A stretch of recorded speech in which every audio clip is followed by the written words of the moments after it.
어떤 승이 마주에게 물었다. 네 가지 구절과 100가지 논리를 떠난 경지에서 저에게 조사 설의 의리를 보여주십시오. 오늘은 내가 피곤해서 그대에게 말해줄 수 없다. 지장에게 가서 물으라. 승이 지장에게 가서 물으니 지장은 되물었다. 어찌하여 큰 스님께 여쭙지 않느냐? 마주의 말을 전하자 지장이 말했다. 오늘은 머리가 아프니 회해 사형에게 가서 물으라. 승이 별 수가 없어 회해에게 갔다. 나는 그 문제에 관해서는 모르겠다. 승이 다시 마조에게 돌아가 사정을 구하니 마조가 대답했다. 지장의 머리는 희고 회해의 머리는 검구나.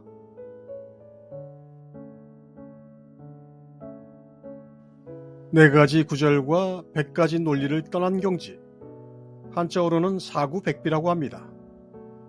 사구백비의 모든 논리를 떠나서 달마가 서쪽에서 온 뜻을 보여달라고 합니다. 요구사항이 꽤나 거창합니다. 사구란 하나의 개념 혹은 대립되는 개념을 기준으로 현상을 판별하는 네 가지 논리 형식을 말합니다. 무엇이다, 무엇이 아니다, 무엇이면서 무엇이 아니다, 무엇이 아니고 무엇이 아닌 것도 아니다.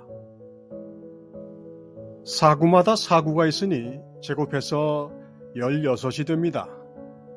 또한 이미 나타난 것과 나타나지 않은 것이 있어 합이 32이고 과거, 현재, 미래가 있어 96이 되며 여기에 기본 사구를 더하면 100이 됩니다. 이렇게 나열할 수 있는 모든 논리 형식을 100가지로 정리하면 100가지 논리를 모두 끊어내고 부정하는 상황, 이른바 분별과 논리가 없는 상황을 사구백비라고 합니다. 중관 불교에서는 논리를 희론이라고 해서 공한 것이라고 하며 진리는 논리를 초월해 있는 것이라서 그 초월의 자리를 감을 잡으라고 사구로 시작해 100가지 논리를 보입니다. 마조에게 묻는 스님은 사구백비의 의미를 알았겠죠.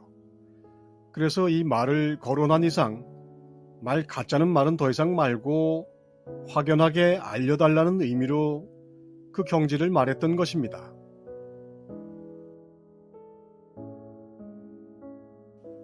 그런데 천하의 마조가 피곤해서 말을 못해준다고 지장에게 가서 물으라고 합니다. 시작하는 상황이 좀 수상합니다. 큰 스님이 피곤하다고 하니 어쩔 수가 없습니다. 지장은 큰 스님이 자기에게 수행승을 보냈다는 걸 알고서는 머리가 아프다고 합니다. 사실 사구백비의 결정판인 중론을 읽으면 머리가 아프기는 합니다. 미루고 미루어 회해까지 왔습니다. 회해는 모르겠다고 합니다. 피곤하고 머리 아프고 모르고 하는 일들이 연달아 벌어지고 결국 큰 스님 마조에게 바톤이 넘어옵니다. 사실 마조가 피곤하다고 할 때 답은 이미 나왔습니다만 교육 목적상 마지막 답을 모두 보긴 해야 합니다.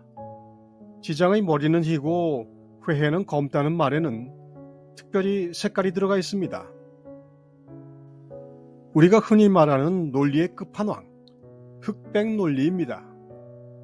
사구백비를 줄이고 줄이면 결국 흑백 2개인데 여기 와서도 여전히 문제는 해결되지 않습니다.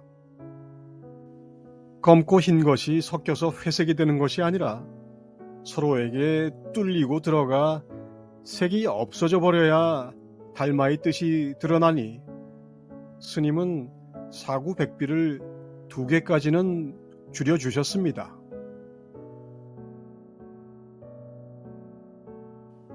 진제 스님이 원래에서 단연간 향곡 선사를 모시고 지냈는데 하루는 향곡이 상당에 법문을 했다. 여기에 크고 큰 송장이 하나 있는데 머리는 비비상천 꼭대기에 닿아 있고 발은 아비지옥 밑바닥에 버티고 있으며 몸뚱이는 시방세계에 가득 차 있다. 대중은 이 송장을 살릴 수 있겠느냐? 대중이 아무도 답하지 않고 묵묵히 앉아만 있자 진제가 나섰다. 근스님, 왜 그러느냐? 진제가 큰절을 하고 법당을 나왔다. 그러자 향곡선사는 즉시 법상을 내려왔다. 송장을 살릴 방법은 없습니다. 송장은 송장일 뿐입니다. 사구백비가 곧 송장입니다. 송장임을 알리려고 머리가 아픈 중론을 쓴 용수보살의 지필 의도를 사람들이 왜곡하게 일쑤입니다. 송장을 살린다는 것은 그것이 송장이 아님을 아는 것입니다. 사구백비로 만지면 딱딱하게 굳은 송장이 말 한마디 절 한 동작에 살아있는 생명으로 가득 찹니다. 진제스님이 송장을 살려놓자 향곡스님도 말없이 법상에서 내려옵니다. 두 스님 모두 살아있는 생명, 비비상천 꼭대기의 머리에서 아비지옥 밑바닥인 발바닥까지 가득한 몸뚱이를 보여줍니다.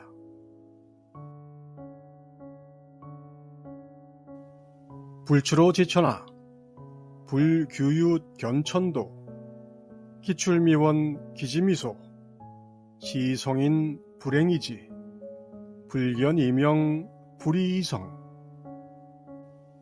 문 밖을 나가지 않고 천하를 알 수 있고 창문으로 엿보지 않고 하늘의 도를 알 수 있다. 멀리 나갈수록 알미 적어지니 성인은 행하지 않고 알며 보지 않고 헤아리며 하지 않고 이루어낸다. 도덕경 47장 노자는 멀리 나갈수록 알미 오히려 적어진다고 합니다. 사구백비를 모두 알고 능수능란하게 쓸 수 있어도 송장 뼈다귀를 흔들어 대는 것에 다름 아닙니다.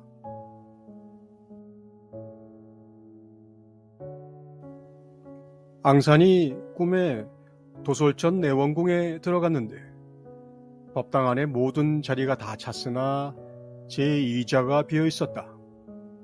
앙산이 그곳에 앉자 한 존자가 기둥을 치며 오늘은 제2자께서 설법할 것입니다 라고 했다.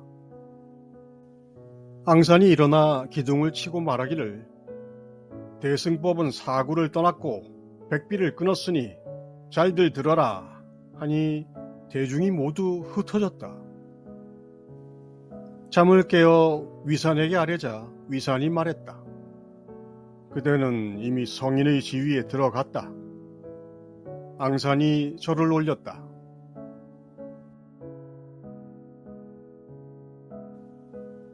사구백비를 끊고도 말할 것이 있다니 개꿈은 분명하나 꿈까지 꾸다니 가상하도다.